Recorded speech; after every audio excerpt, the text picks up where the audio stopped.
right now, the refugees in the camp, it's as if they're living in purgatory. They're sent to this small corner of the country.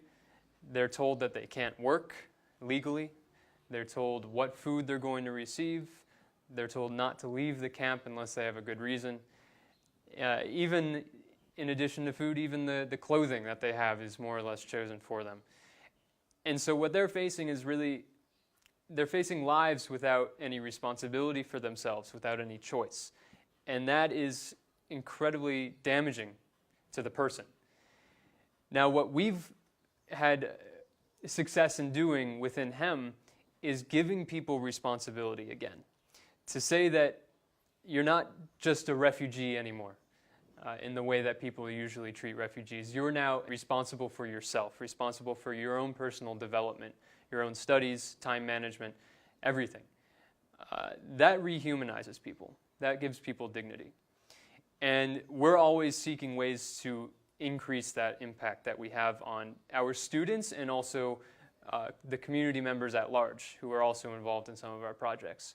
We think that would certainly be aided if the government were ever to allow refugees to be employed, because the dignity of work is something that many people don't really consider as being one of the most fundamental rights for humans.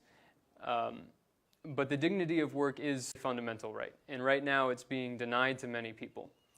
And if they were just allowed to seek out that kind of fulfillment, I think you would see an incredible benefit to the psychological well-being, the happiness, and the overall health of refugees within the country.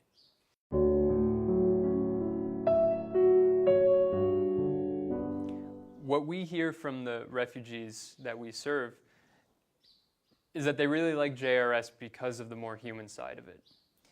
The way we conduct ourselves and the projects that we run within the camp, they include the people who are being served.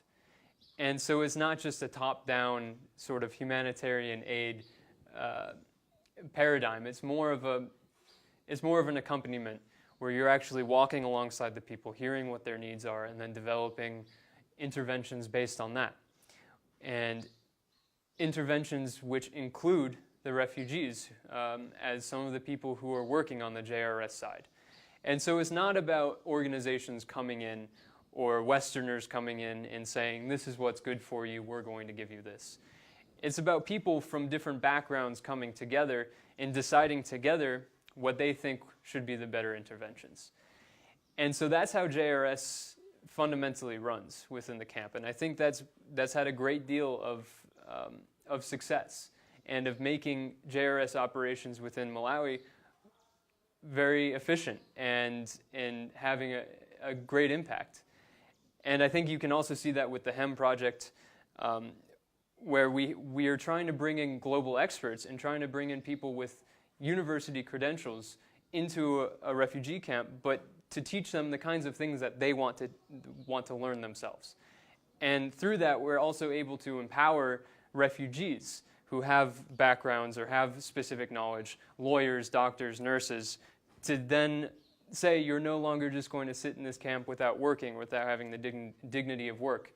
Instead, we're going to take the nurses and the doctors and the lawyers, and we're going to make them into teachers, to give them the opportunity that they will then take for themselves to kind of reclaim a part of their lives that have been lost. And that's how JRS works.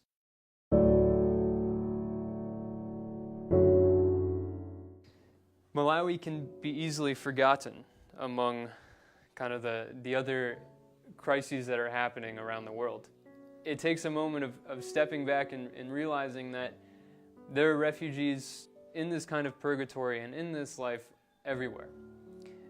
And everybody needs some sort of assistance to make themselves more capable.